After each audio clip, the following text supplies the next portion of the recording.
I'm going to go over this small little thermal imaging camera. You can see this one is for iPhone and iPad. And I got the one, this one has the USB-C connector, but you can get it with Lightning, and you can also get it for an Android. Let me just show you everything you get with this thing. So you're going to have to download the app, and the app is on my phone right here. So as soon as I open the app, it's all control. It's very simple, everybody. It's plug and play, all of it. And that, look at that. They actually QC'd it. How cute is that? Look at how cool this thing is. So you do get a little microfiber cloth for, I guess, cleaning your phone off. I've already been using this thing. That's why it's kind of out of the package right here. Watch how quickly when I set this up. Soon, now watch, it just connected it. It's configuring it right now. Check that out. So there's a couple of ways to do this. You can do it horizontal or vertical, just like this. My favorite way of doing it is honestly, turn it. It doesn't use these cameras. Remember, it's a camera here, and be very careful with that lens.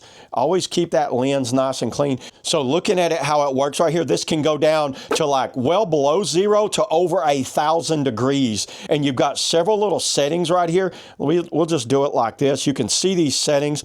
So once you click that, you can do temperature, temperature tracking on and off, center temp. I've got it on Fahrenheit. You can do Celsius. Record with audio. So you can record the audio as you're talking, which makes it great because as you're like filming something, you could be telling a customer or something. You can lock it. You can take a photo just like that. You can go over to video, and then you see how it's working right there. I'm taking a video.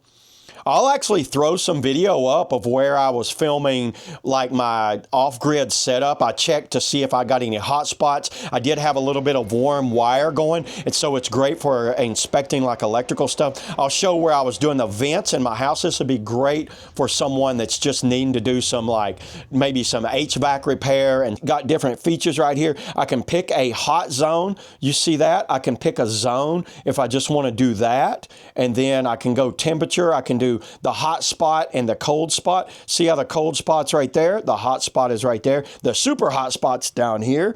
You got over here, I think that's a little grid pattern. You can draw, you can do different color palettes.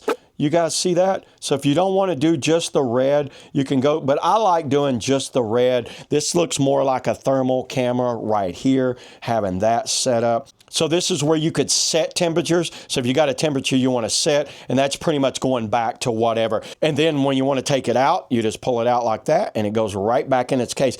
This is something I recommend for anyone that's doing any type of repair, whether it's engine repair on an HVAC or something like that, or electricals where it's number one. Maybe circuit boards. You can look over circuit boards to see if you got hot spots like capacitors are burning out or something. It's very handy for that. And everything's covered in this little manual here, but I kind of showed you about everything that you needed to know on this because it is kind of like a pretty simple item to use. But this is one of the coolest things I have in my repertoire now of tools for inspection anyway. So yeah, there it is, everybody. That's all I got on the TR256i thermal imaging camera. See y'all in the next video.